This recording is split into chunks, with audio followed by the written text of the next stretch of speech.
Hello po mga kababayan, si Dante Maravillas, Bicolano vlogger, broadcast journalist from Albay. So this time, ipapabot ko po sa inyo mga kababayan, just like the mainstream media, yung magiging sona, laman ng sona ng ating Pangulong Bongbong Marcos kahit yung kanyang kapatid ayaw mag-attend, si Amy Marcos, si Robin Padilla, si Bongo, si Bato. Iniskip nila mga kababayan yung sona ng ating Pangulo ngayon. So ito na yung ating Pangulo. Dumating na po sa session hall ng Kongreso. Yan, nagbeso-beso yung kanyang anak na si Sandro Marcos, Majority Floor Leader ng House of Representatives.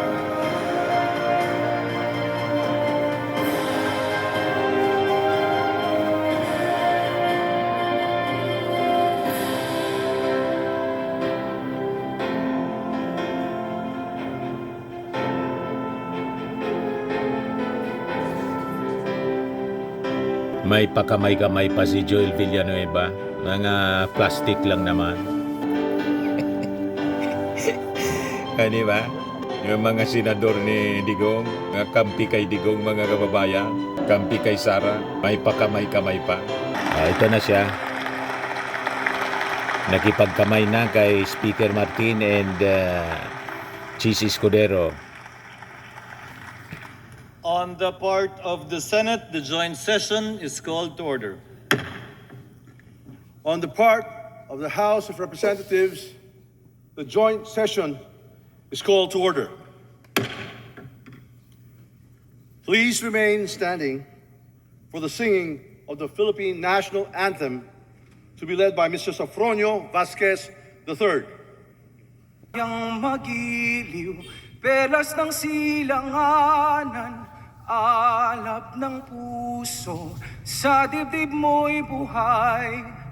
Lupang hinirang, duyan ka ng magiting, sa manlulupig.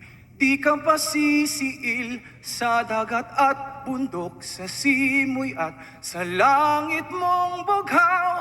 May dilag ang tula at awit sa paglayang minamahal.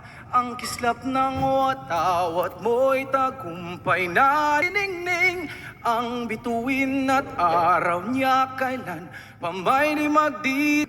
Lupa ng araw ng luwal, hati pagsinta, buhay ay langit sa piling mo. Aming ligaya na pag may mga api ang mamatay ng dahil sa'yo. Buksan niyo po ang aming isipan, siyasatin at dalisayin ang aming kalooban. Liwanagan ang aming mga kadiliman, ituwid ang aming mga kalikuan, at mabunying itanghal ang inyong katotohanan, katuwiran at kabutihan. Mangusap naming masuri ang kalagayan ng bansa. May pagpasalamat ang mabubunting hambag naming lahat at mapagnilay-nilay ang aming bawat pagkukulang. Turuan po kaming pagdiwang ang bawat tagumpay, ipagloksa ang mga kabiguan at ituwid ang bawat pagkakaliko.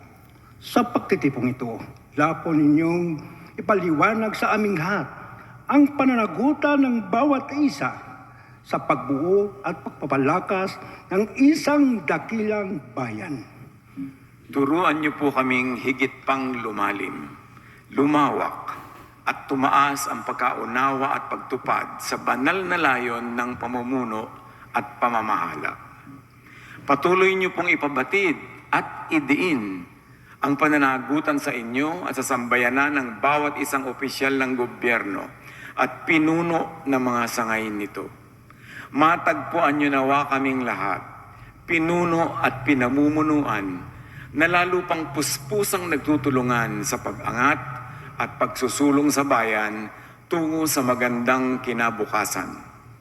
Salamat po sa mga mabuting nagawa na ng pagtutulungan tungo sa pagbuo ng bago at umuunlad na Pilipinas. At ika po naming makitang lalo pang payapa, matatag, masagana at maligaya ang pamayanan. Sa ikatutupad nito, basbasan niyo po kami ng wagas na katapatan sa inang bayan at bigyan kami ng ibayong determinasyon at lakas sa paghubog ng bagong Pilipino at bagong pagkamamamayan. Pagbuklurin niyo po kami ng bigkis ng pagkakaisa. Ang mga pinuno at pinamumunuan, mga namamahala at pinamamahalaan. Kaming lahat ay masumpungan niyo nawa sa matapat na pagtupad ng mga banal na tungkuling atang sa balikat ng bawat isa. Ituro niyo po sa amin na laging unahin ang kalinisan ng puso, katapatan sa paglilingkod, at debosyon sa tungkulin. Ang Lahat ay aming hinihiling at ipinagpapasalamat ayon sa inyong banal na pangalan.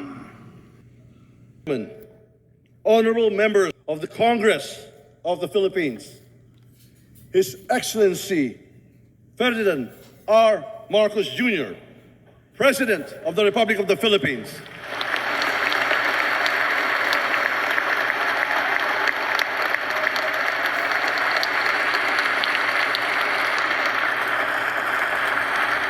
Thank you. Allow me to greet the former President, President Gloria Macapagal Arroyo, Senate President Chis Escudero, and the honorable members of the Senate, House Speaker Ferdinand Martin Romualdez, and the honorable members of the House of Representatives, Chief Justice Alexander Gesmundo, and the honorable justices of the Supreme Court, His Excellency, the Most Reverend Charles John Brown, and the esteemed members of the Diplomatic Corps, Executive Secretary Lucas Bersamin, and the members of the Cabinet, First Lady Luisa Araneta Marcos, members of the Marcos family, other distinguished guests, ladies and gentlemen. First of all, allow me to congratulate the newly elected and re-elected 12 senators and 314 district and party list representatives of Congress. Mga kababayan, magandang hapon po sa inyong lahat. Makasaysayan ang katatapos na halalan nitong Mayo. Kaya pinaparating ko ang aking buong pusong pagpupugay sa ating mga kababayan, lalo na sa mga kabataang botante. Sa atin lahat dito, isang tabi na natin ang ating pagkakaiba at magkasundo na sa tatlong bagay na nagbibigkis sa atin. Sa ating pagiging Pilipino, ang ating pagiging makabansa, at ang ating tungkulin sa taong bayan. Malinaw ang mensahe ng naging resulta ng halalan. Bigo at dismayado ang mga tao sa pamahalaan, lalo na sa mga pangunahing serbisyo. Ang leksyon sa atin ay simple lamang. Kailangan pa natin mas lalong galingan. Kailangan pa natin mas lalong bilisan. Kung datos lang ang pag-uusapan, maganda ang ating ekonomiya, tumaas ang kumpiyansa ng mga negosyante. Bumaba ang inflation, dumami ang trabaho. Ngunit ang lahat ito ay palamuti lamang, walang saysay, kung ang ating kababayan naman ay hirap pa rin at nabibigatan sa kanilang buhay. Kaya sa huling 3 taon ng administrasyon, ibubuhos pa natin ang lahat-lahat. Hindi lamang upang mapantayan, kundi mahigitan pa ang pagbibigay ginhawa sa ating mga kababayan.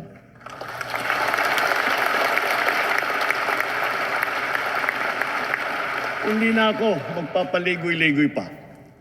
Maayos na hanap buhay talaga ang mabisang pantiyak laban sa kahirapan at laban sa gutom. Dumarami ang mga nalilikhang hanap buhay sa ating bansa ngayon. Magpupursige ang DOLE, DTI, DSWD, kasama pati ang DOT at mga kaugnay na ahensya sa paghahanap ng paraan at ng mga oportunidad para sa natitirang 4% ng ating puwersang manggagawa na hanggang ngayon ay walang trabaho. Ipagpapatuloy natin ang pagbibigay ng puhunan sa mas marami pang negosyante para makapagsimula ng maliit na negosyo o micro-enterprise sa mababang interes at walang kolateral. Pati na rin ang kapital at proteksyon para sa mga yamang isip. At para sa mga tinataguyod natin mula sa kahirapan, patuloy tayong nagbibigay ng libreng training at puhunan para makapagtayo sila ng sariling negosyo. Hindi tayo titigil hanggang halos 2.5 milyon maralitang pamilya ay matutulungan natin na magkaroon ng kanilang sariling maliit na negosyo. Palalaguin natin ang mga industriya, mga pabrika ng sasakyan, hulmahan, electronics, biotechnology, pharmaceuticals, critical minerals, telang Pinoy, halal, construction, mga planta ng kuryente.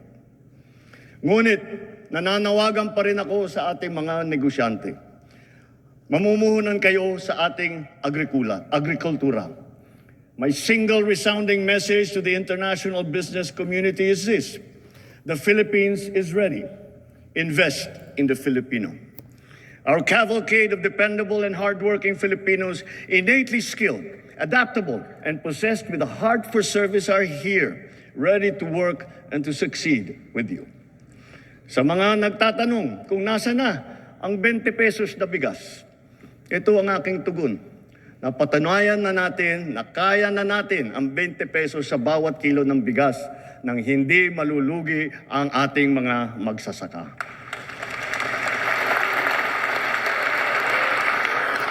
Kamakailan naman ay matagumpay nating nailinsan ito sa Luzon at Mindanao, kagaya sa San Juan, Pangasinan, Cavite, Occidental Mindoro, sa Cebu, sa Bacolod, sa Guimaras, Siquijor, Davao del Sur. At dahil sa ilalaan nating 113 bilyong piso upang palakasin ang mga programa ng DA, ilulunsad na natin ito sa buong bansa sa pamamagitan ng daan-daang kadiwa store at center sa iba't ibang lokal ng pamahalaan. Binabalaan ko ang mga trader na magtatangkang magmanipula ng presyo ng palay o ng bigas o manloloko ng mga magsasaka. Hahabulin namin kayo dahil ang trato namin sa inyong ginagawa ay tinuturing naming economic sabotage.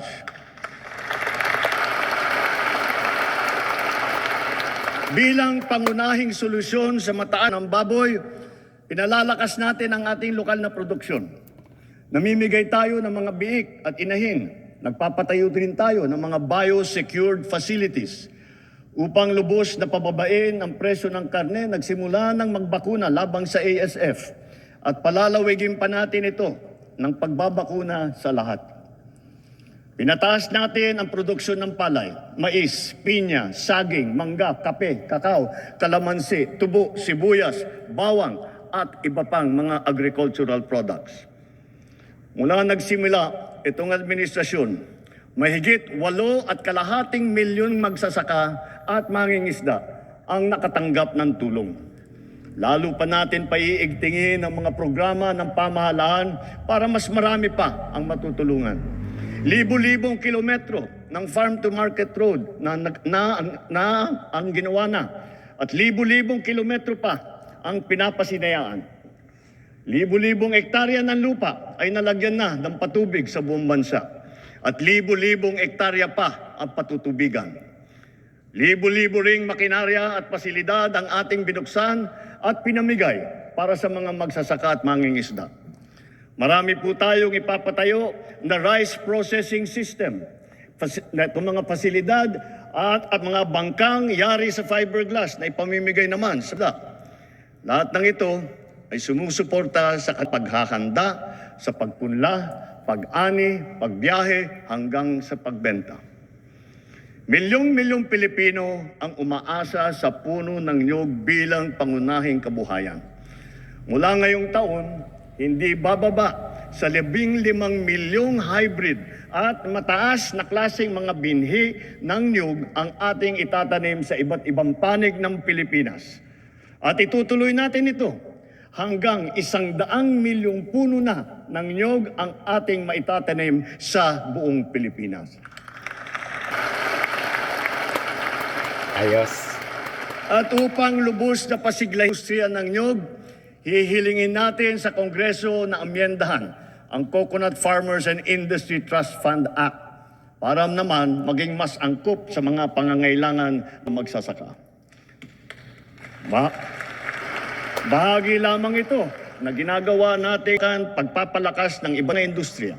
Kasama dito ang industriya ng asin, pagproproseso, pag-export ng nyug. Sa tulong ng DOST, ginagamit natin ang mga magagandang dulot ng agham tulad ng mga nadiskubre at nagawa ng ating mga siyentipiko at inventor. Pati na rin ang mga modernong pamamaraan tulad ng mga bagong binhi, pataba, makinarya at estratehiya gaya ng intercropping at off-season technique.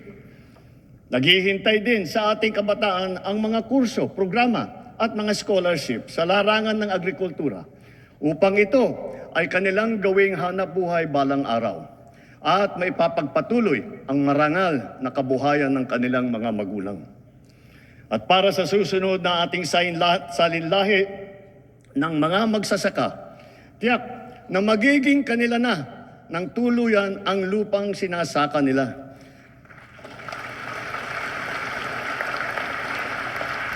Kasalukuyang pinabibilis ng DAR ang pamamahagi ng mga CLOA at ng mga e-title, pati na yung mga COCROM bilang patunay na wala ng utang ang mga benepisyaryo ng agrarian reform.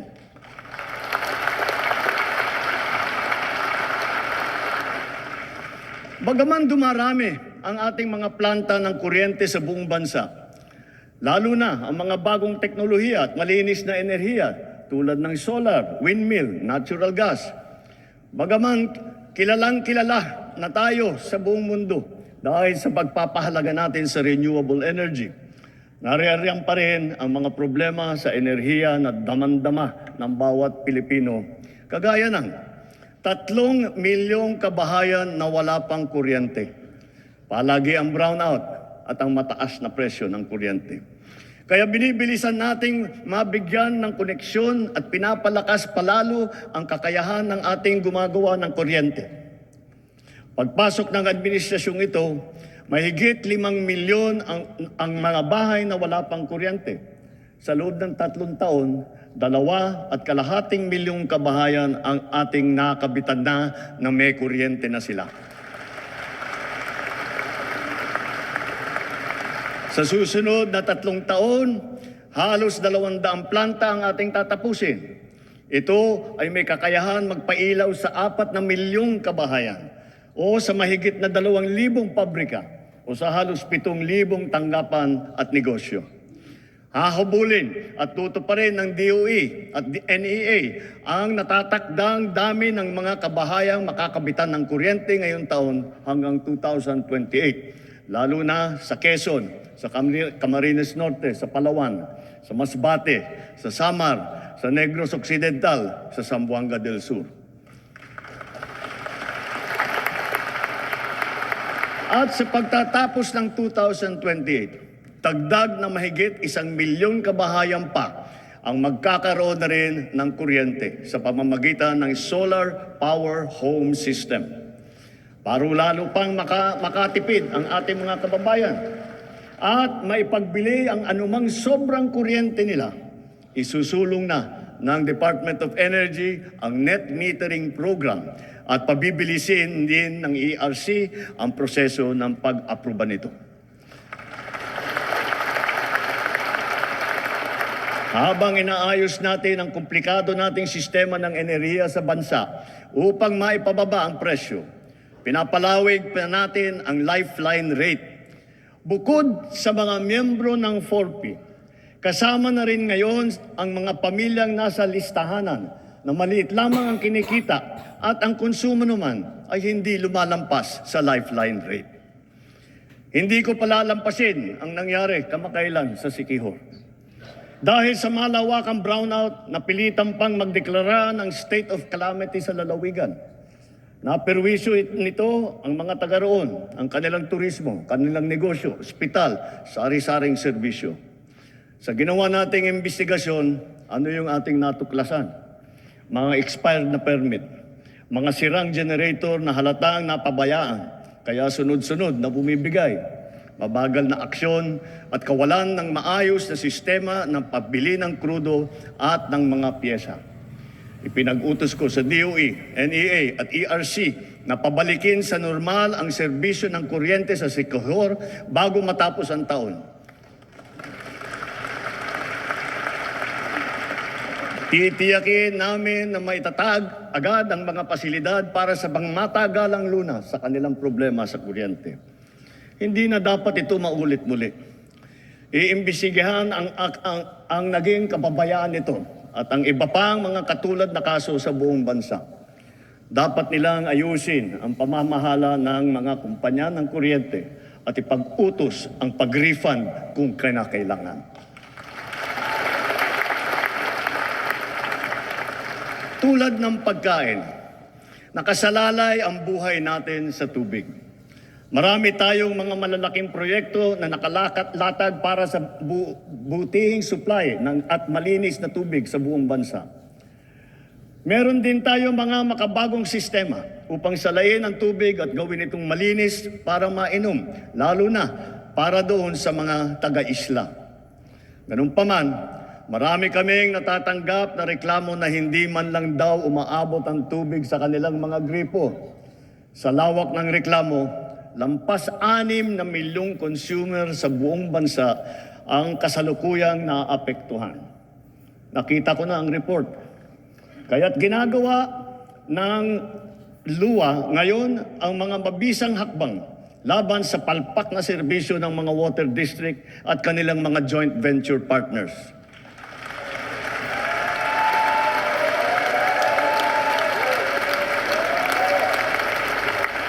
Titiyakin ng LUA na may lalagay ayos ang serbisyo ng tubig ng milyong-milyong nating mga kababayan, mas abot kaya naman ang presyo.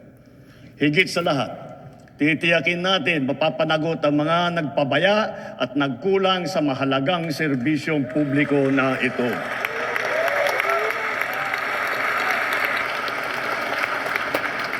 Malinaw sa atin ang tumambad tungkol sa ating mga kabataan ngayon. Ang kakulangan sa kaalaman at sa kakayahan, lalo na sa matematika, sa agham, sa pagbabasa at sa wastong pag-unawa. Ang mga nagda-drop out at mga hindi nakakapagtapos sa junior o senior high school. Ang kalahating milyong bata na nagbabanat na ng buto. Kung tayo ay nagpupundar ng malaki para sa infrastruktura, mas malaki pa ang ipupundar natin para sa ating mga mamamayan. Ito ang pangunahing polisiya natin hanggang matapos ang administrasyon. Puspusan nating inaayos at pinapaganda ang ating sistema ng edukasyon. Sa lahat ng mga pinahahalagahan ng administrasyon, ito pa rin ang nasa rurok. Ngayong taon, sinimulan na natin ang Academic Recovery and Accessible Learning o ARAL program. At pinalalakas din natin ang Early Childhood Care and Development na hango. Ito ay hango sa dalawang mahahalagang batas na ipinasa ninyo dito sa Kongreso. Maraming mag-aaral ang nakakaranas ng bullying o kaya ay nagdi-depress. Binabantayan din natin ang mental health ng ating kabataan.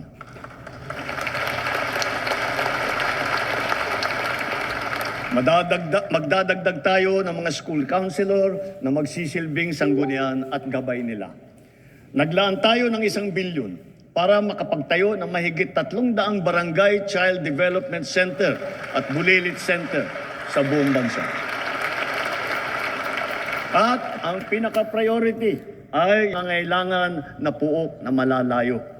At pauna lamang yan, unti-unti nating tutugunan ang matinding kakulangan sa daycare center na nabinbin mula pa noong 1990.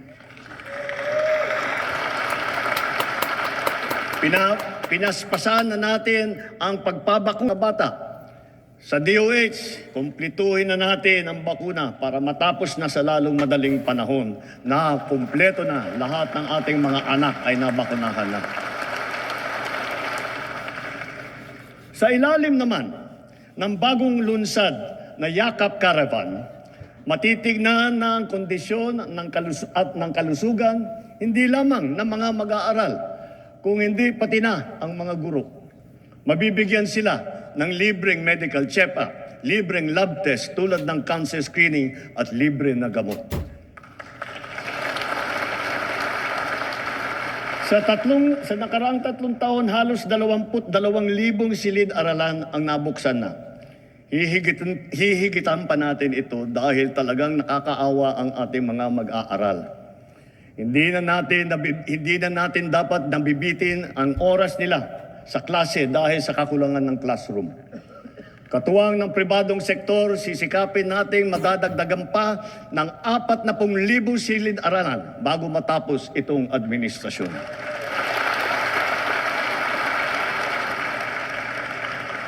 Maglalaan tayo ng sapat na pondo para rito. Alang-alang sa mga ating mag-aaral, hihilingin ko ang buong suporta ng ating Kongreso.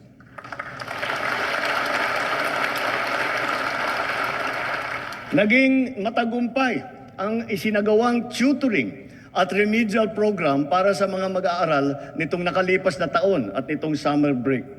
Palalawakin pa natin ito. At maraming salamat sa mga guro at lalo na sa mga ate at kuya na nag-volunteer na tinulungan ang mga maliliit para mas maganda ang resulta nila sa kanilang eskwela. Sa DOLE at sa DSWD, ipagpatuloy pa ninyo ang mga ganitong klaseng internship at pre-employment program para sa ating estudyante sa kolehiyo. Malaking tulong ito sa kanila habang sila ay nag-aaral. Malaking tulong ito sa bansa. Ngayon, nagdaratingan na ang mga laptop na laan para sa bawat guro sa public school.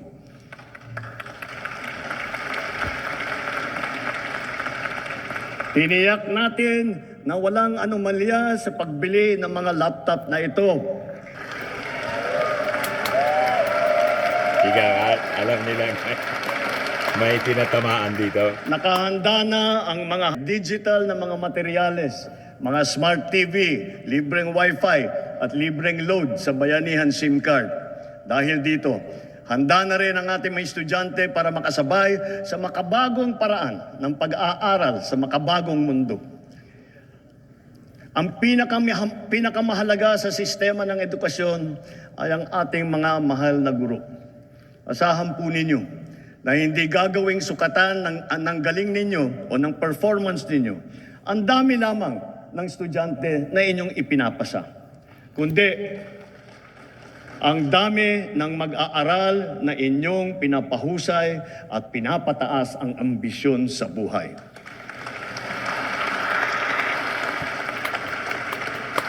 Hindi tayo tumitigil maghanap ng mga pangpagaanin kahit paano ang inyong pasanin sa araw-araw. Nagdagdag tayo ng 60,000 teaching item at nakapagbigay pa ng trabaho para sa ating mga lisensyadong guro. Tinanggal na natin ang halos 100 dokumentong kailangan ninyong atupagin noon na wala namang kinalaman sa inyong pagturo. Gagawin na rin nating digital ang mga natitira pang papel na kailangan ninyong asikasuhin. Para pwede na ninyong itong gawin online, diretso na mula sa mga bago ninyong laptop.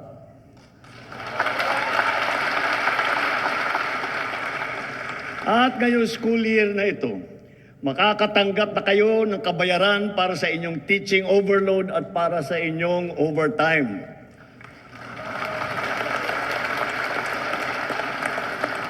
Napatunayan na nating mabisa ang TechVoc. Kaya unti-unti nang pinapasok sa senior high ang TVET ng TESDA. Ibig sabihin nito, ang mag-aaral ng senior high school pa lamang, makakapili na siya kung bookkeeping, agribusiness, electrical, graphic design, ang kanyang napupusuang larangan. Diretsong pagka-graduate, pwede na kaagad na maghanap buhay kung gugustuhin. dahil para na rin siyang nakapag-aral sa TESDA at nakakuha ng NC2 or NC3. Kung tutungtong naman sa kolehiyo, nakahanda ang malaking pondo para sa pagtutustos sa libreng pampublikong edukasyon sa kolehiyo. Pati na rin ang mga subsidy at financial assistance para sa mas higit pang nangangailangan ng estudyante. Taon-taon, mahigit 2 milyong estudyante ang nakakapag-aral ng libreng kolehiyo sa bansa. Mula umpisa ng administrasyong ito, dinagdagan pa natin ng 260,000 estudyante ang nakinabang dito. Sa susunod na taon, maglalaan pa rin tayo ng halos 60 bilyong piso para sa libreng edukasyon sa pampublikang kolehiyo at sa textbook. Dumami din ang nabigyan ng scholarship sa TESDA. Nito lamang 2024, higit pa sa 200,000 ang nadagdag sa mga scholarship ng textbook. Sa mga kasama naman sa listahan ng NAT4P, itong susunod na 3 taon, bibigyan natin ng mataas na prioridad ang mga anak ninyong tutungtong sa kolehiyo. Kitang-kita natin ang bunga ng mga programang ito. Napakataas ngayon ng bilang ng kabataan nating pumapasok sa kolehiyo o sa TESDA. Pilipinas na ang pumapangalawa sa buong ASEAN sa dami ng mga kabataan pumapasok sa kolehiyo at sa textbook. Mas marami na rin ang nakakapagtapos. Kaya mga magulang, sulitin na ninyo ang mga pagkakataong ito. Dahil hangad natin na sa lalong madaling panahon, ang bawat isang pamilya ay may anak na nakapagtapos ng kolehiyo o sa TESDA.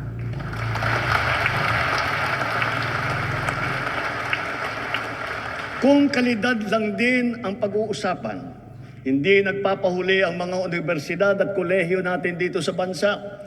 Mula sa 22 noong 2022, ngayon 114 na sa kanila ay kinikilala sa buong mundo.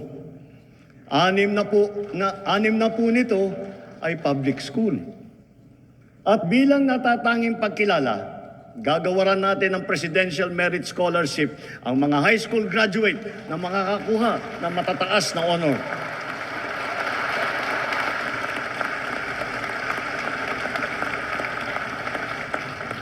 Walang humpay nating ipinapatupad ang mga programa sa pagsusugpo sa kahirapan at patungkol sa kalusugan at nutrisyon ng mamamayan.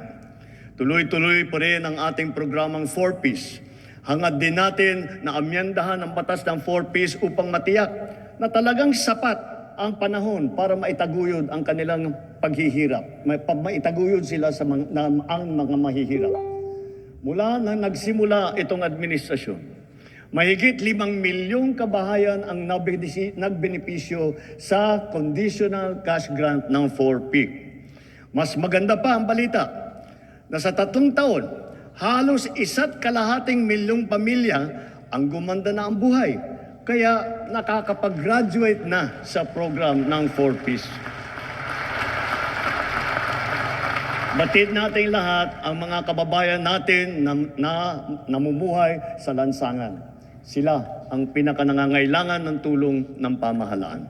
Sa ating mga LGU, hanapin ninyong lahat na ipasok silang lahat sa 4Ps at sa iba pang mga programa ng DSWD para naman maitaguyod natin sila at magsimula na ang kanilang paglakbay tungo sa pag-unlad ng kanilang buhay.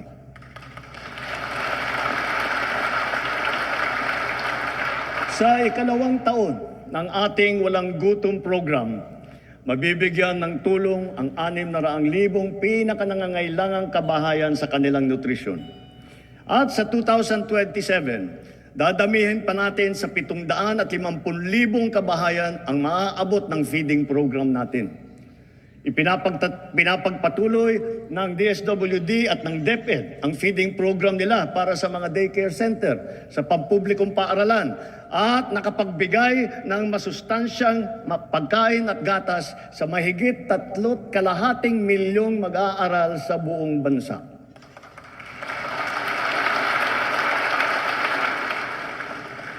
Dahil alam naman natin, basta't may laman ang tiyan, may laman ang isipan. Kung papalawigin pa natin ang mga programang ito sa susunod na taon, sa tulong ng karagdagang 1 bilyong pisong pondo, pararamihin pa ng DSWD ang bilang ng mga batang mabibigyan ng masustansyang pagkain. Sa kabilang banda naman, nakikita natin ang sobrang pagtaas naman ng timbang ng ating mga kababayang edad 20 at pataas. Kaya sikapin nating maging mas aktibo ang ating pamumuhay araw-araw. Ipalaganap natin ang mga pagsasagawa ng mga palaro, ng mga paliga, fun run, fun walk, pati mga aerobics, pasumba. Para sa mga LGU, buksan at gawing maaliwalas ang mga park at mga plaza natin kung saan makakapag-ensayo ang ating mga mamamayan, bata man o matanda. Magpatupad tayo ng mga car-free Sunday tulad ng ginagawa sa ilang lungsod na dito sa Metro Manila, sa Baguio, sa Cebu, pati sa Iloilo at Davao. Bilang pagsuporta rito, simula ngayon, bubuksan ng Philippine Sports Commission sa publiko ang kanilang mga track and field oval sa Pasig, Maynila at Baguio upang makapag-jogging na kayo ng libre. Magbubuhos tayo ng todo suporta sa mga palaro at mga atleta sa buong bansa. Halimbawa, ang palarong pambansa at ang Batang Pinoy Games na gaganapin sa General Santos City ngayong Oktubre. Bubuo tayo ng bagong pambansang programa para sa sports development. Uumpisahan natin ito sa paaralan pa lamang. Ibabalik natin ang mga sports club at magsasagawa tayo ng mga palaro at intrams sa lahat ng pampublikong paaralan. Naririyan na ang ating Philippine Sports Commission at saka ang PAGCOR upang tiyakin ang patuloy na pagtaguyod at pagsuporta sa ating mga programang pampalakasan ng mga atleta sa buong bansa.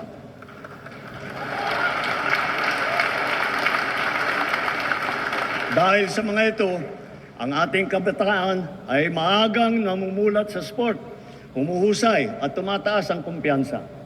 Sumusunod sila sa yapak ng ating mga kampyon at world-class na athlete tulad ni Senator Manny Pacquiao, ni Heidelin Diaz, ni Kaloy Yulo, Ira Villegas, Nesty Petesio, EJ Obiena, Alex Ayala, ang Paralympian natin na sina Gerald Mangliwan, Sandy Asusano, Angel May Otong at Ernie Gawilan. Sama na rin natin yung bago nating kampyon, si PNP Chief Nick Torran.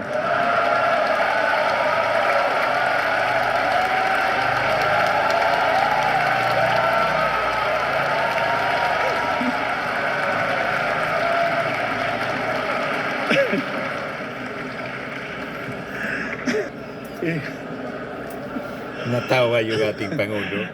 Gulat si Chief PNP. At siyempre, pati pa ang ating kampyon sa Asian Winter Games, Philippine Men's Curling Team. Akalain mo nga naman, walang winter dito sa Pilipinas. Napatunayan pa rin natin na kaya natin maging kampyon sa Winter Games. Kilalanin natin ang mga atleta na umani ng karangalan para sa Pilipinas. Hindi lamang sila nakapaghatid ng kasiyahan sa buong sambayanan, pinalakas pa nila ang ating pagmamahal sa bayan at lalo pang pinatingkad ang dangal ng bawat Pilipino.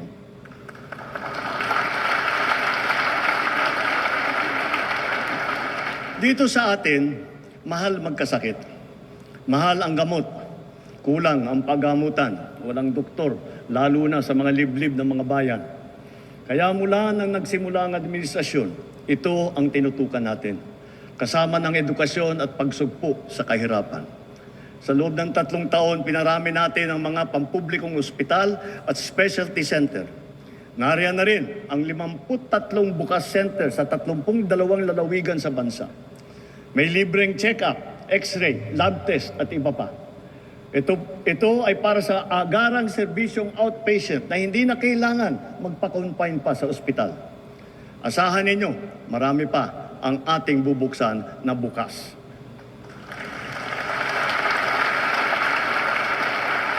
At nasisiyahan ako na makapag-report na sa kauna-unahang pagkakataon, ang bawat bayan po sa Pilipinas ngayon ay may doktor. Mayroon ng magiging tagapag-alaga. Mayroon ng tagapag-alaga ng kalusugan ng mamamayan sa inyong lugar. Lahat po tayo ay miyembro ng PhilHealth. Pinataas at pinaganda na rin natin ang mga benepisyo, lalo na para sa mga karamdaman na laganap dito sa ating bansa. Kapag kayo po o ang inyong kapamilya ay may sakit sa puso, huwag po kayong mag-alala. Covered na po sa PhilHealth ang pagpapagamot ninyo para sa atake sa puso, sa open heart surgery, heart valve repair o sa replacement. At may Cancer Assistance Fund po tayo. Pandagdag para sa pagpapagamot ng mga cancer patient natin. May pondo rin para sa bakuna laban sa human papilloma virus na nagiging sanhi ng maraming klase na cancer. Para naman sa ibang klase na cancer na hindi sakop ng PhilHealth, meron po din tayong nilaang 1 bilyon at 700 milyong piso para pambili ng mga kinakailangang gamot para sa ating mga pasyente.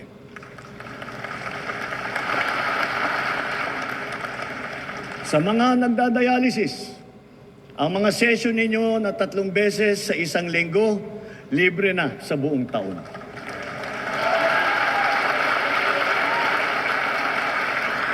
Libre na rin po pati ang mga kinakailangang mga gamot. Kung anin man ng kidney transplant, inakyat na natin ang limit hanggang 2,100,000 piso mula sa dating 600,000 piso. At ngayong taon, cover ng PhilHealth ang mga serbisyo at gamot pagkatapos ng operasyon ng kidney transplant. Kung kailangan talaga na magpa-transplant, huwag po kayong matakot sa gastos dahil sagot na ng PhilHealth. At kung magkakasakit na malubang dengue ang inyong anak, itinaas po natin sa 47,000 piso ang sagot ng PhilHealth. Ang pagtatanggal ng katarata ay inakyat na rin ang limit sa 187,000 na piso mula 16,000 piso. Pati ang mga sari-saring outpatient kasama rin po ngayon ang PhilHealth. Kapag may kailangan kayong dalhin sa emergency, huwag po kayong mag-atubiling itakbo sa ospital. Covered na rin po yan ng PhilHealth. Kapag lumabo ang mata ng inyong anak ang magpasukat ng grado, pati na rin ang pagpapagamot nila laban sa malnutrition, ito rin ay covered na rin ng PhilHealth.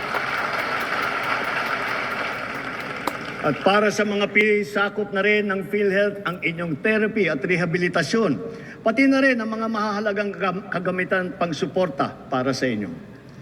Pinabibilis pa natin ang proseso ng pagbayad ng PhilHealth sa mga ospital at mga klinika para naman siguradong maayos at hindi naantala ang kanilang serbisyo sa mga pasyente. Maaasahan pa rin ng mga pasyente ang assistance program kung kulang ang pambayad sa ospital. Mula pumasok ang administrasyong ito, nakapaghatid ito ng tulong sa higit 11.5 milyong Pilipino. Higit sa lahat, padadaliin pa natin ang proseso ng medical assistance dahil ipapasok na po ito sa ating eGov app. Mga kababayan, asahan po ninyo, ginagawa natin lahat para matulungan kayo na magpapagaling at lumakas. Ngunit batid natin ang mga realidad sa mga pampublikong ospital. Kanya-kanya ang bili ng medical supply. Kanya-kanyang lakad ng medical assistance para sa bill na hindi kayang bayaran. Kaya sa lahat ng aking binanggit na mga haligi na itaguyod na natin, ang bahaging sasagutin ng PhilHealth, ang sari-saring pondo na pamahalaan para sa medical assistance kagaya ng MAIP, PCSO at PAGCOR, At ang karagdagang pondo na ibibigay pa natin sa mga DOH hospital, areglado na ang lahat sa ospital pa lang. Wala nang kailangan pang puntahan o lapitan pa. Ito po, itinuloy na po natin ang zero balance billing. Libre po.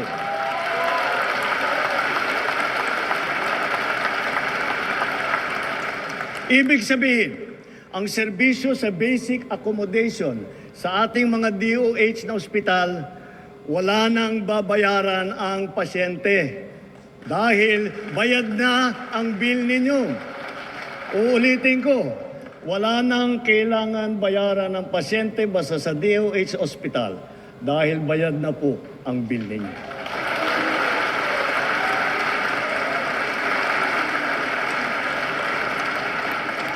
Asahan ninyo, pagpapatuloy ang malawakang programang pang-infrastruktura ng administrasyon. Ang mga naglalakihang proyekto ay nakalatag sa buong kapuluan. Mga daan, tulay, tren, paliparan, pantalan, patubig at murang pabahay. Ilan dito matatapos ngayong administrasyon na ito. Ang iba naman makukumpleto pa at mararamdaman ang dalang ginhawa pagkatapos pa ng aking termino. Nagpupundar po kasi tayo para sa kinabukasan. We are not building only for today. We are building also for tomorrow.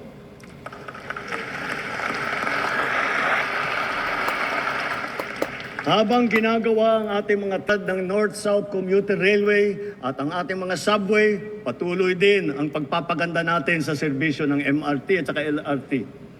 Ang dating 20% diskwento sa LRT at MRT para sa PWD, sa senior at sa estudyante ay tinaas na natin sa 50% na diskwento.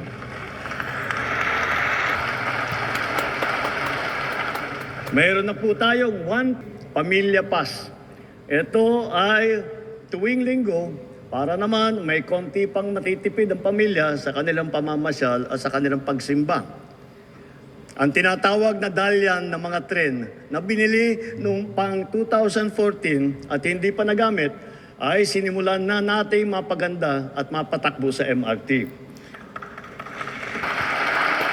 Halos 50 dagdag ng karwahe ang nating 10 taon. Sayang yung pera, sayang yung isang buong dekada.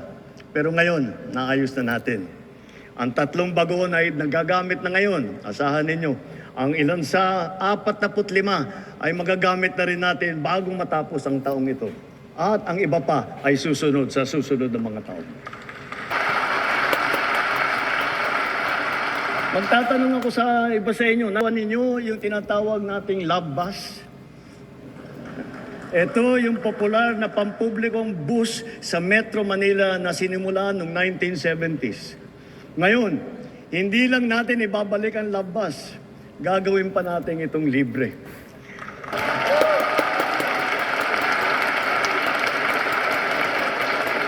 Pauna pa lamang, pilot testing pa lamang yung nasa Davao at sa Cebu. Susundan pa ito ng ibang mga lugar sa Visayas at sa Mindanao. Bago matapos ang taon, simula na ang Bataan-Cavite Interlink Bridge. Ang tulay na ito ay 32 kilometro ang haba na tumata Manila Bay. Sabit. Kung ang biyahe sa Mariveles hanggang Naik ay umaabot ng 5 oras, balang araw ito ay magiging 45 minuto na lamang.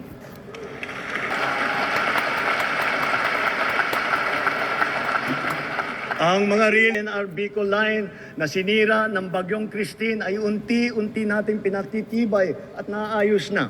Kasama ang Binahan Bridge. Hindi magtatagal, madadagdagan pa ang haba ng linya na ito at aabot sa Ragay, Camarines Sur hanggang Tagkawayan, Quezon. Magiging malaking tulong ito sa ating motoradaan sa malubhang traffic mula Quezon hanggang sa Bicol. Sa 2026, inaasahang magbubukas na sa motorista ang bahagi ng extension ng SLEX mula Santa Tomas, Batangas hanggang Chaong, Quezon. Kapag natapos itong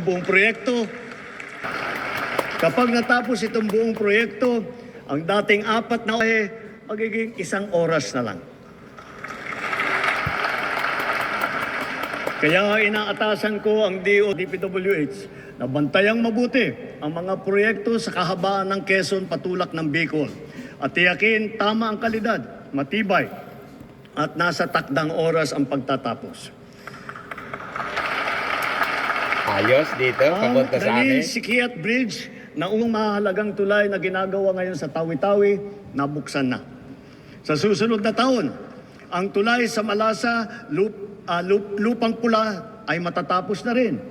Higit sa lahat, kung may Luzon Spine Expressway Network Program, meron din naman tayong Mindanao Transport Connectivity Improvement Project.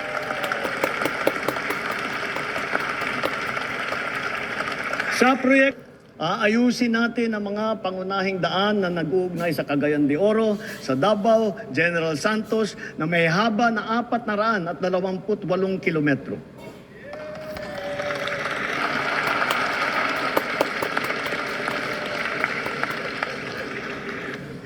Ang rehabilitasyon ng tulay ng Guadalupe ay sukdulan ng ring kinakailangan. Nasa Senado pa ako. Pinag-uusapan na ito. Hindi ko papayagan tumawid pa ito sa susunod na administrasyon. Kaligtasan na ng publiko ang nakataya. Hindi po isasara ang Guadalupe Bridge. Gagawa muna tayo ng detour bridge sa magkabilang gilid bilang pansamantalaang daanan. Kapag nagawa na at nabuksan na ang detour bridge na ito, doon pa lamang sisimulan ang trabaho sa main bridge. At sa kabila higanteng tulay na ito, huwag natin kaliligtaan ang mga hanging bridge sa iba't ibang lugar sa ating bansa. Mahalaga ang mga ito sa pang-araw-araw na buhay ng publiko, lalo na yung mga guro at ang ating mga estudyante. Ilan ang nababalitaan kong insidente na pagbagsak ng mga tulay na ganito. Halimbawa, yung nangyari sa Midsalip, Zamboanga del Sur at sa iba pang mga lugar. Kawawa naman ang mga kababayan natin walang kamalay-malay na nabiktima at nasasaktan. Na pawang mga batang mag-aaral at kanilang mga guro. Sa DILG, DPWH at OPAPRO, buntahan ninyong lahat ng mga ito at suriing mabuti ang kondisyon. Sa tulong ng pamana at iba pang mga programa, ayusin at kumpunihin nating agad lahat sila. Sa mga proyekto, hindi natin papayagan at palalampasin ang mga katiwalian sa pangangasiwa. Ang kapalpakan sa pagdisenyo at sa pagkakagawa, ang mababang kalidad at marupok na materyales, ang pagkaantala ng proyekto, at ang kapabayaan sa tamang pagmentina at pagkumpuni. Halimbawa, sa Kabagan, Santa Maria Bridge na sa Isabela, sinimulan noong 2014, ginastusan ng taong bayan ng 1 bilyon. 10 taon tinayo. Nung binuksan, ilang araw pa lang, giba na agad. Napakamahal. Ang tagal ginawa. Ang bilis na sira. San Juanico Bridge naman, 50 taon na nakatayo pa rin hanggang ngayon. Ganun siya katibay. Ngunit nakaligtaan naman ang wastong pagmentina at pagkumpuni sa pagdaan ng mga dekada. Nalagay patuloy sa panganib ang publiko. Hindi po dapat ganito. Sa Build Better More, hindi ang kapakanan, higit ang kapakanan at kaligtasan ng mamamayan ang napakamahalaga. At ang mga proyekto, tama dapat ang disenyo. Mataas dapat ang kalidad, natatapos sa takdang oras, at naaalagaan at namimintina ng mabuti. Napakahalaga ng internet sa ating pagtahak patungo sa bagong Pilipinas. Kaya nitong padaliin at baguhin ang pamumuhay ng ating mga mamamayan. Hindi lang ito para sa may kaya o para lamang sa mga bata. Ito ay kailangan na ng lahat.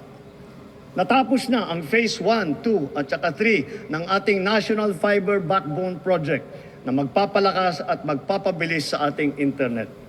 Kasabay nito, patuloy pa natin pinalalawig ang libreng Wi-Fi sa buong bansa.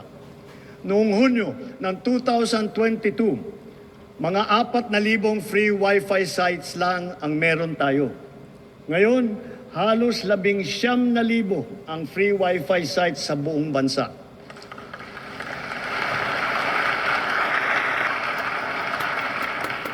Ngayon, nagsimula na tayong mamigay ng mahigit 1 milyon na SIM card na may libreng data para sa ating mga eskwelahan, lalo na sa mga nasa liblib na puok. At dahil pag pinaganda at pinabilis natin, dadami pa ang mga bagong tore at cell site sa mga gida. Ngunit kulang pa rin ang mga ito. Halos 12,000 pampublikong paaralan pa ang walang internet. Kaya sinusiguro ng DICT at ng DepEd na bago matapos ang taong ito, magkakaroon na ng koneksyon ng internet ang lahat ng pampublikong paaralan.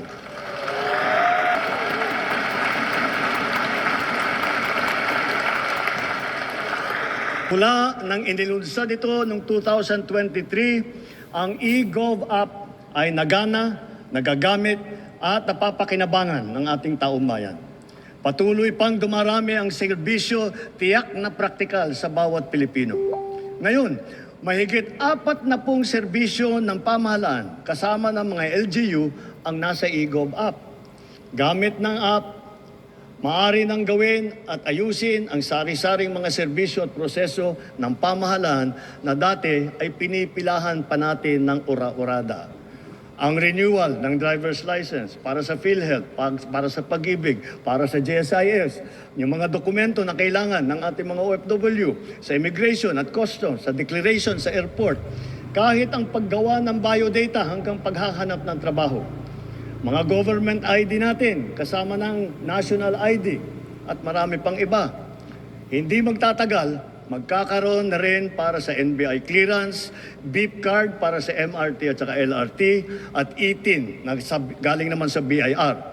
Kaya i-download nyo na po ang eGov app. Sa pinagsama-samang serbisyo sa isang mobile app, ang pamahalaan ay talagang mas malapit na at nasa inyo ng mga kamay.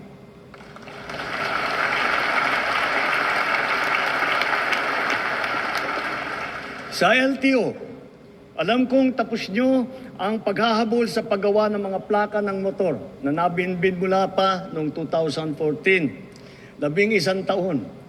Mula ngayon, gawin ninyo ang lahat na makakaya upang hindi na uli magkaroon ng backlog sa plaka. Dahil kailangan bumawi sa publiko, tiyakin din ninyo na may lalabas na ang rehistro at ang plaka ng bagong sasakyan sa loob ng naipangako ninyong 3 araw.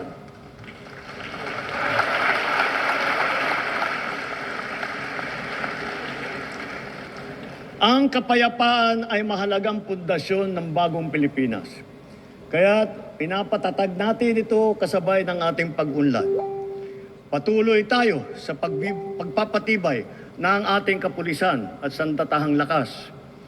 Ang mga armamento, sasakyan, pandigma at sandata ng ating kapulisan at sandatahang lakas ay patuloy na dadagdagan, angkop sa layuning modernisasyon at komprehensibong pagtanggol ng ating kapuluan. Ang libo-libong mga nag-alsa dati laban sa pamahalaan, nagbagong buhay na at nagbabalik loob na. Tinataguyod natin kasama ang kanilang pamilya. Katuwang ang pribadong sektor, pinapaunlad din natin ang kanilang pamayanan at naglalatag tayo ng mga daan, patubig at marangal na hanap buhay. Bukod sa programang panghanap buhay, nagpagawa tayo ng mga health station, mga silid-aralan, mga water system, street light, na ngayon napapakinabangan ng mahigit 13 milyong Pilipino na ngayon ligtas na mula sa kaguluhan.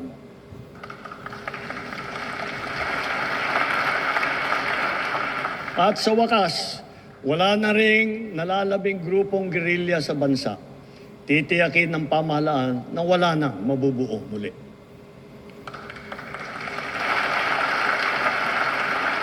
Magkakasangga ngayon ang AFP, PNP at mga dating rebelde sa pagpapanatili ng kaayusan at kapayapaan sa BARM.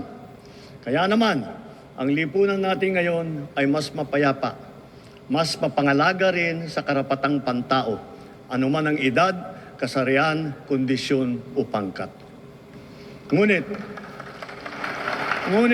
kahit pa sinasabing bumababa ang antas ng krimen sa bansa, walang ibang magpapalubag ng pangamba at pagkabahala lalo na sa ating mga biktima mismo ng kriminalidad. Kaya ang puwersa ng ating kapulisan ay nagbabantay at rumoronda na para nararamdaman ng taong bayan. Sila ay re-responde sa tawag ng tungkulin sa loob lamang ng 5 minuto.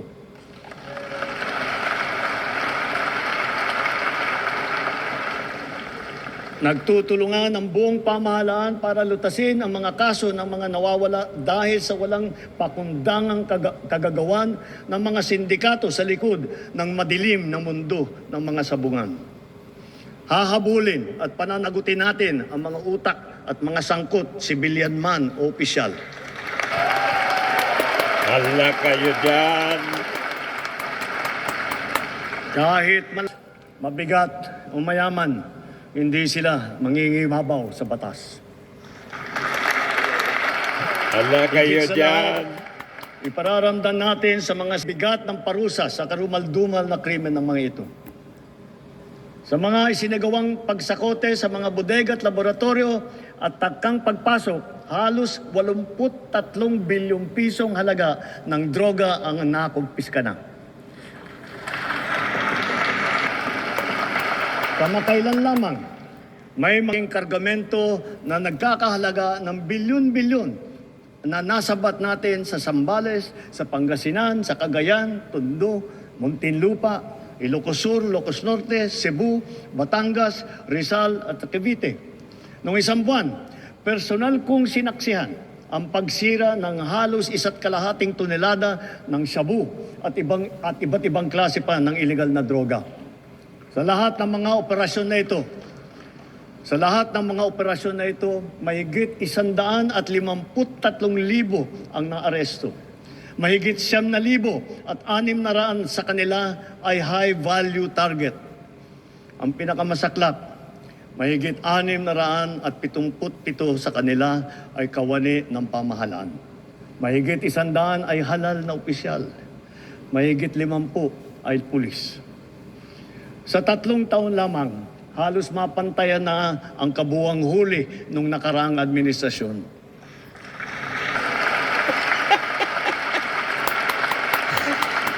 Lalo dito, kabila ng mga ito, manggigigil mga DDS. Tila nagbabago ang mga pusher.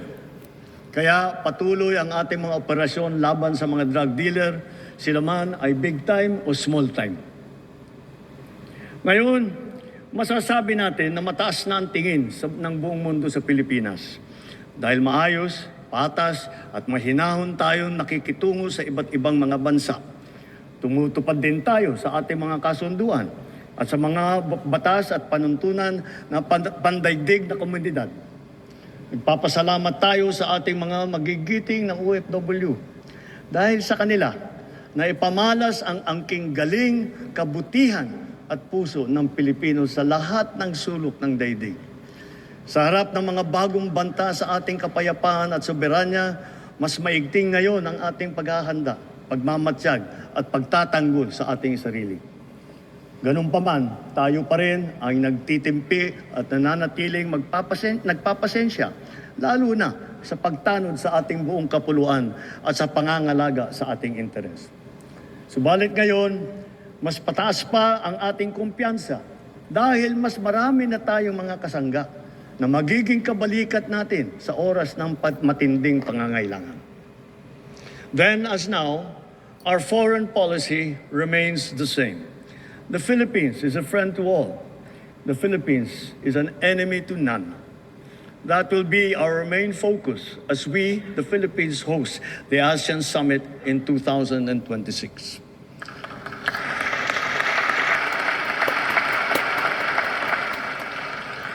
Ating mga Pilipino, malayo man, malapit din, kasing sidhi ang paglingap natin sa ating mga kababayang nasa ibang bansa, lalo na ang nasa panganib at nagdadaan sa matinding pagsubok.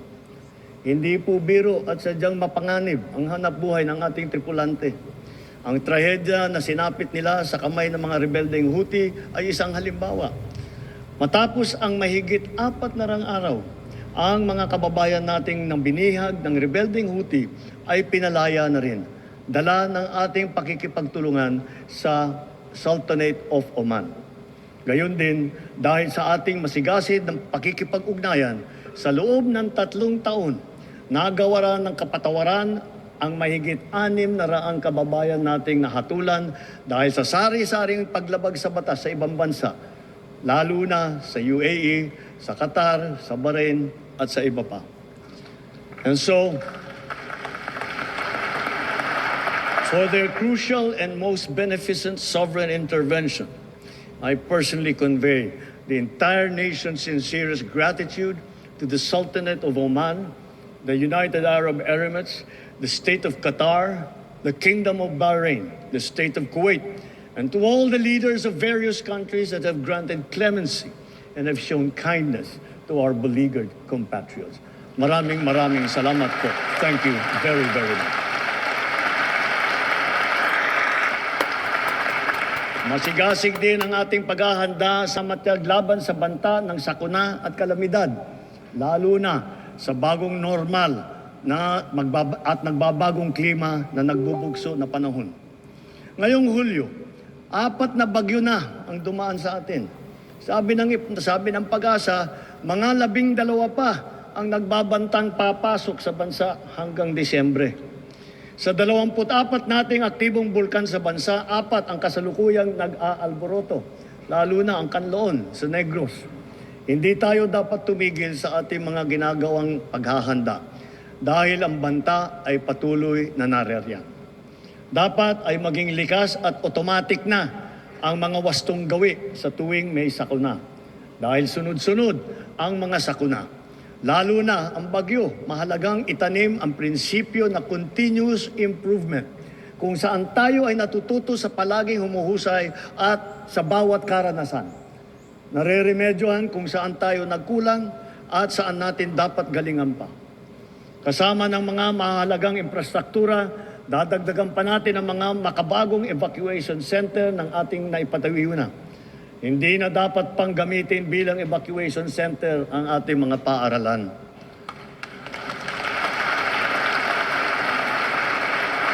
Ginagamit na natin ngayon ang mga makabagong teknolohiya lalo na sa maaga at mabisang prediksyon. Mga Doppler radar, broadband seismic station, landslide sensor system ng Pag-asa at saka fieldbook sa iba't ibang lugar sa bansa. Sa epektibong pagsasaklolo, nakakatulong ang mga mobile command and control vehicle ng DOST na ipinamahagi natin sa 11 LGU sa buong bansa. Sa ating mga kababayan, hindi magtatagumpay ang anumang paghahanda natin kung wala ang tulong po ninyo. Hiling din namin ang inyong kooperasyon, inyong disiplina, pagmamatsyag at bayanihan bilang responsableng mamamayan. Kooperasyon sa mga malawakang ensayo, pagsunod sa mga babala at tagubilin, tulad ng agarang paglikas at pag-iwas sa mga danger zone. Disiplina, lalo na sa wastong pagtapon ng basura. Pagmamatsyag sa bawat oras. Pagmamatsyag sa bawat oras, bawat araw. Lalo na kapag may nagbabadyang hagupit na panahon, sa pag-alam sa malapit na evacuation center, pakikinig sa totoong balita at pagtatalima sa mga alituntunin ng pamahalaan. Higit sa lahat, bayanihan sa pagdadamayan at pagtutulungan, lalo na sa mga nasalanta nating kapwa. Mahirap man, kailangan natin itong gawin. Kailangan natin magsakripisyo upang masiguro na nailayo natin sa kapahamakan ng ating mamamayan dahil mahalaga ang bawat buhay ng Pilipino.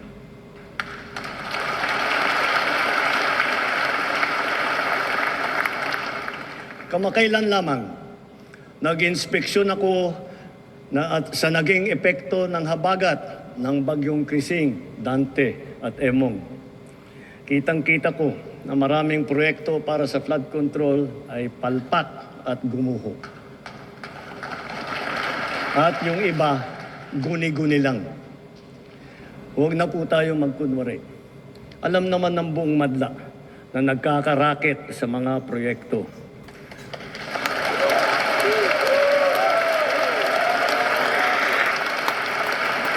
Mga kickback, mga inisyatiba, SOP for the boys. Kaya sa mga nakikipagsabwatan upang kunin ang pondo ng bayan at nakawin ang kinabukasan ng ating mga mamamayan, mahiya naman kayo sa inyong kapwa Pilipino.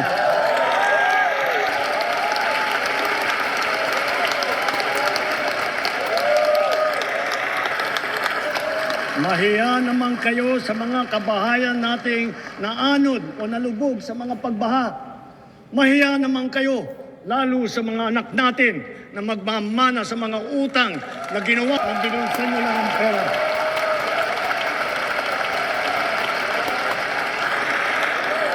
Tayuan yung mga congressmen.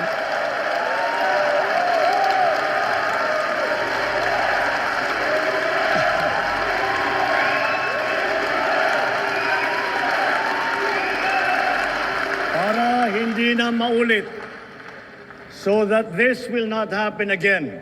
First, the DPWH will immediately submit to me a list of all flood control projects from every region that were started or completed in the last 3 years. Second, the regional project monitor shall examine that list of projects and give a report on those that have been failures, those that were not finished, and those that are alleged to be ghost projects. Rimati na. And we will publish this list.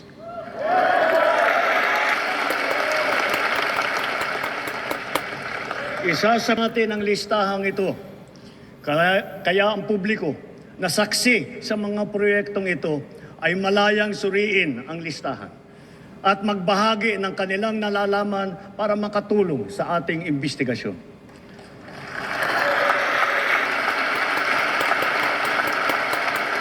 At the same time, there will be a performance review regarding these projects to check, to make sure, and to know how your money was spent.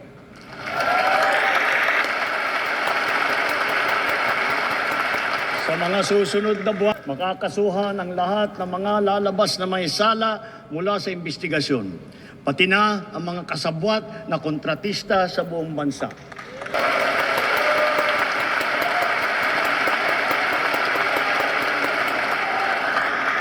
Malaman ng taong bayan ang buong katotohanan. Kailangang may managot sa naging matinding pinsala at katiwalian.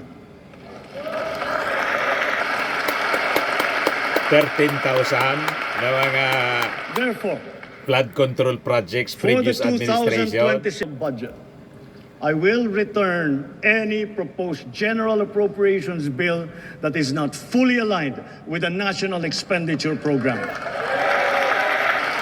Galit na yung ating Pangulo.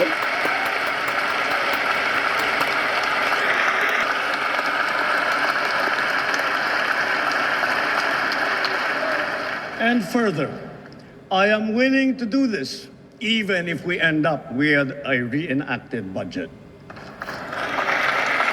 Hindi ko aaprubahan ang kahit anong budget na hinunod sa plano ng gobyerno para sa sambayanang Pilipino. Mga kababayan, sa paghantong natin sa kalahati ng termino ng administrasyon, susuong tayo sa susunod na 3 taon. Dala-dala sa aking puso ang mga leksyon na natutunan ko mismo mula sa inyo. Ito ang nagbibigay sa akin ng bago at pinag-iba yung gana sa trabaho, sigla sa serbisyo at dedikasyon sa Pilipino.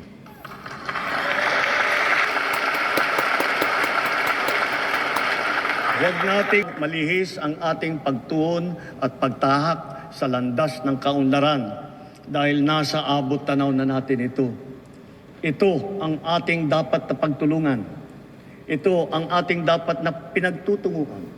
At kayang-kaya natin ito marating at maisakatuparan.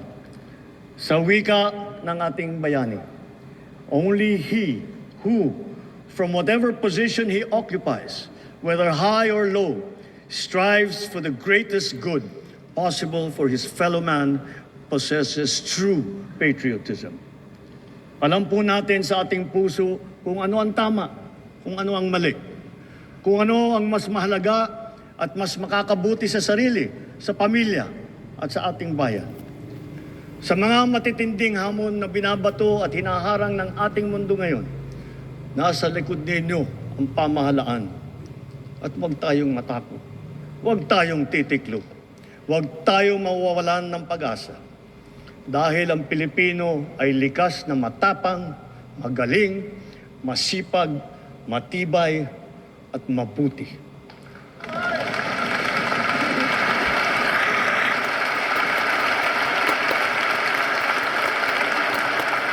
Mga tayo ito.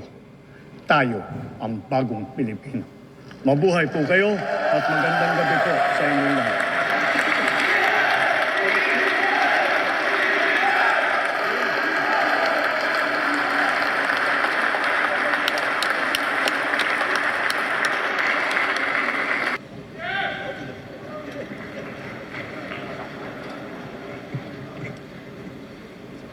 On the part of the Senate,